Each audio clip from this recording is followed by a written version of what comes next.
ملحمة سلمى الأسيرة، الحلقة 14. السلام عليكم ورحمة الله وبركاته. استمر والدي متابعا روايات كشكول رحمة الله عليهما، والذي كان مع المبعدين عن معاناة قافلة الأسرى. عصفت فينا هبوب من تباريح الشتاء، فتداعت قوة الأسرى وناء الضعفاء. مزقت أحذية الناس يسيرون حفاة، وجنود الشاه لا زالوا ركوبا لا مشاة. عظم الداء علينا وتغشانا السقام، ظن بعض الناس أن قد أصبنا بالجذام. في حسيناوة أراح الناس يرمون حجارة،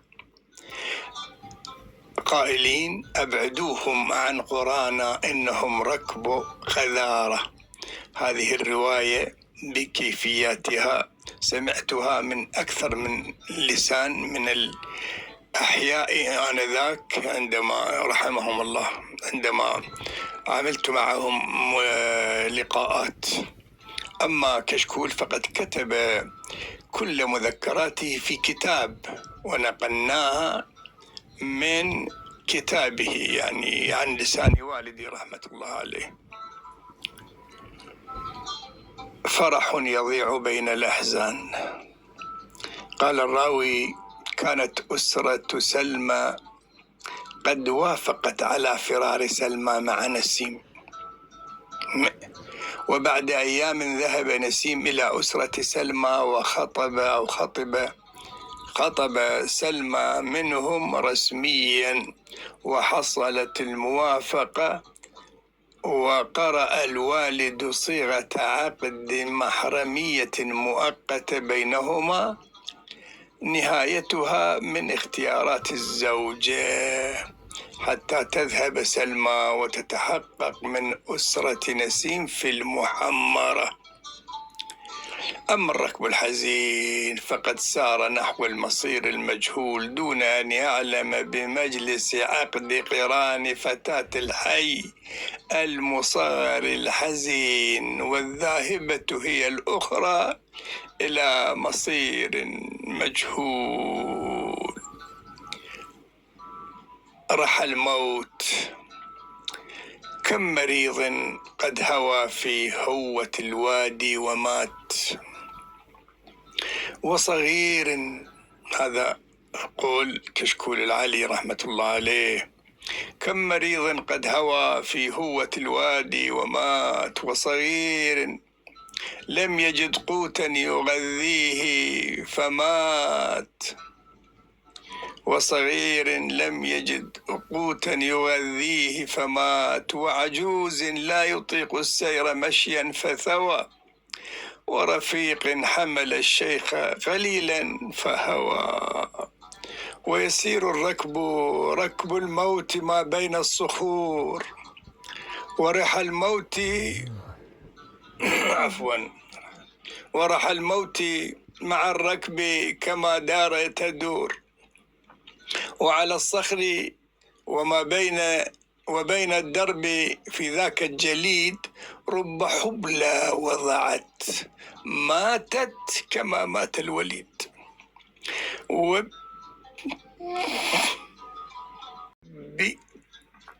والدرب ويسير الركب ركب الموت ما بين الصخور، ورحى الموت مع الركب كما دار تدور، وعلى الصخر وبين الدرب في ذاك الجليد رب حبلى وضعت، ماتت كما مات الوليد.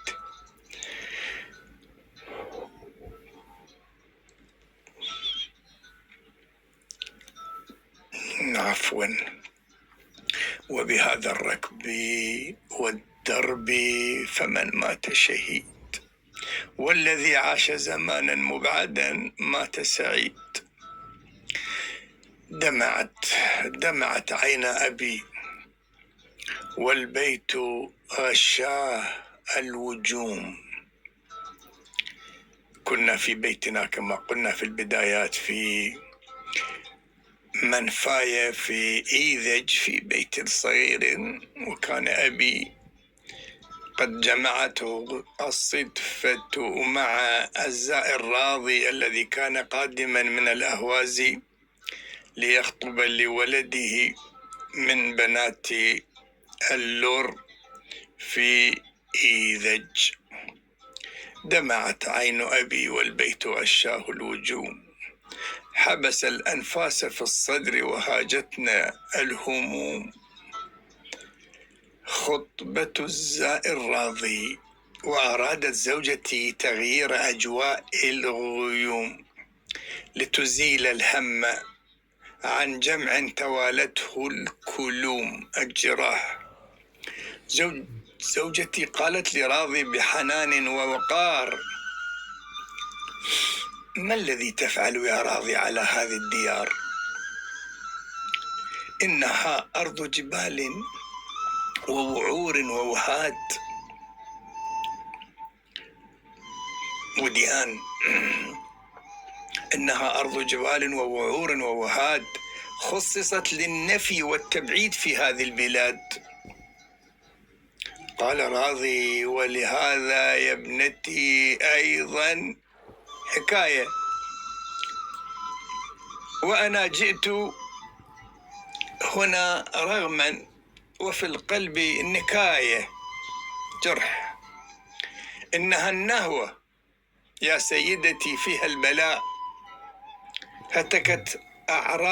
هتكت للناس أعراضا ولا منها شفاء. وهي يشرح النهوة، وهي أن ينهى بنو العم بتزويج البنات من زواج الغير أحيانا إلى يوم الممات. هاي قضية النهوة بين بعض الناس قبل، يعني الآن خفت والحمد لله، وتزال وتكاد تنتهي في بما بيننا إن شاء الله في البيوتات الكريمة. وهي أن ينهى بنو العم بتزويج البنات من زواج الغير أحيانا إلى يوم الممات. وأنا واجهت منها يا ابنتي شرا كثيرا، فيكاد العقل من عاداتنا هذه يطير كثير يطير. جئت كي أخطب لابني من بنيات العجم، عله ينجو من العنف وصيحات النقم. هو يبدو خطب لابنه، وأحيانا جلسوا في مجلس الخطبة ويأتي شاب من بني عمومة البنت فيضرب الباب برجله ويصيح: أنتم منهيون، ارحلوا من هنا، لا زواج عندنا، لا بنت عندنا. من هذا صاحر يعني حدثت من سوء الحظ، أعاذ الله منها، أعاذكم وأعاذنا الله منها. قلت: مهلا هذه النهوة ليست شاملة. قلت: مهلا هذه النهوة ليست شاملة، وهي في بعض قليل من قرانا عاملة، وستنهار قريبا تحت أضواء العقول، ونرى النور يعم الناس والظلم يزول. قال راضي: يا بني، الأمر هذا سيطول، وستبقى هذه العادات تمشي وتجول. ورغم كل الأدلة التي تداولناها مع راضي من أجل الانصراف من هذه الخطبة وما فيها من مشاكل، لم نستطع منعه، وقال بالحرف الواحد وبشدة: إذا لم تأتوا معي سأذهب بمفردي.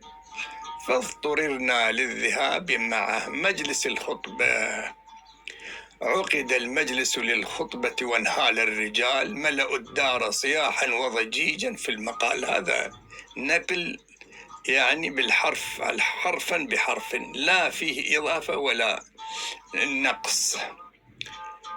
هذا وأنا كنت حاضر في المجلس. عقد المجلس للخطبة وانهال الرجال، ملأوا الدار صياحا وضجيجا. في المقال والدي قدم آيات من الذكر الحكيم، ولدى الخطبة ما يحكى من القول السليم، وإذا المجلس يدلي بأحاديث عجيبة علني أذكر منها بعضها وهي غريبة. قد تمطى واحد منهم ومن ثم تنحنح وأتى بالقول واللهجة ملثورا لثغة وصرح: فلماذا يضرب الزوجة أبناء العرب ويكيلون لها الشتم بلا أدنى سبب؟ وقال الثاني والثالث وكل منهم راح يقول بأشياء من هذا القبيل. وإذا الرابع يدلي بحديث شائع من أكاذيب شعوبيات. تعرف أن هناك أحاديث الشعوبيون الفرس قد وضعوها يعني جعلوها بين الأحاديث. وإذا الرابع يدلي بحديث شائع من أكاذيب شعوبيات حقد ذائع. قال ماذا قال عندكم، ما قال عندنا، قال عندكم. شو ما يجيد أنتم تقولون عندكم. قال حديث من أحاديث الرسول إنه قال من العرب أنا، لكن يقول ليس مني العرب يا أهل الأصول. طبعا هذه إشارة إلى حديث أنا من العرب، حديث مجعول طبعا كذب. أنا من العرب وليس العرب مني. إذا كان هناك صحة لهذا المثل هم يلفظون الثاء سين ليس، يعني يقال إن هناك حديث يقول أنا من العرب وليث العرب مني. ليث يعني أسد، ويعني الإمام علي ابن أبي طالب عليه السلام. ولا نعلم عن صحة هذا الحديث. صرخة راضي. وإذا صوت يصك السمع والجمع ذهول. وإذا نصف ذراع، قلنا أن يد إحدى يدي راضي مبتورة. وإذا نصف ذراع يضرب الصدر يجول. وإذا راضي ينادي: اخرسوا اخرسوا يا حمقاء، فعلكم هذا شنيع من صفات الجبناء. كلما حدثتم عنا هراء في هراء. إنها أقوال كذب وروايات رياء. إنه البهتان لا يقبله العقل السليم. ورسول الله حاشاه من القول السقيم. أين هذا من حديث بيد أني من قريش؟ الزهير الراضي كان لديه فكرة، وكان يعني يقرأ ويعرف هذه الأحاديث. أين هذا من حديث بيد أني من قريش؟ ليس ما ترونه إلا أكاذيب وطيش. إشارة إلى الحديث الشريف: أنا أفصح العرب بيد أني من قريش. هذا الحديث يقول أنا أفصح العرب بيد أني لكنني من قريش. نحن ثم يقوم بالفخر يعني والحماسة: نحن من ناصرنا، نحن من ناصر دين الله في كل الفتوح، ورسول الله فينا، ورسول الله فيما بيننا عطر يفوح. نحن أهل الثار، نحن الجار في شد الخطوب، نحن حد السيف مأوى الضيف فرسان الحروب. والنساء فينا أديبات وربات حجال، يمتطين المجد دوما مثل ما يعلو الرجال. هن ربات بيوت آمرات ناهيات، سيدات شاعرات ماجدات أمهات. فلتكفوا من غرور وازدراء وافتراء، وانظروا في ذاتكم ولتتركوا هذا الغباء. ثم التفت راضي إلى ورائه، مال راضي بذراع أبتر نحو المخدة، وعيون الجمع راحت تتبع الزند بشدة. رفع الشيخ جهازا أسطوانيا مريبا، وإذا المجلس مرعوب وبالهول أصيب. هرع البعض إلى الباب لينجو بالنفوس، جعل البعض على البعض من الخوف يدوس. كلهم ظنوا بأن الشيخ أخفى بندقية عندما جاء إلى المجلس في هذه العشية. ركب الشيخ وركب الرجل الصناعية راضي بغضب، وتركنا ذلك الجمع مصابا بالعجب. والسلام عليكم ورحمة الله وبركاته، حتى نلتقيكم في الحلقة 15 بإذن الله. نستودعكم الله الذي لا تضيع ودائعه. عباس الطائي.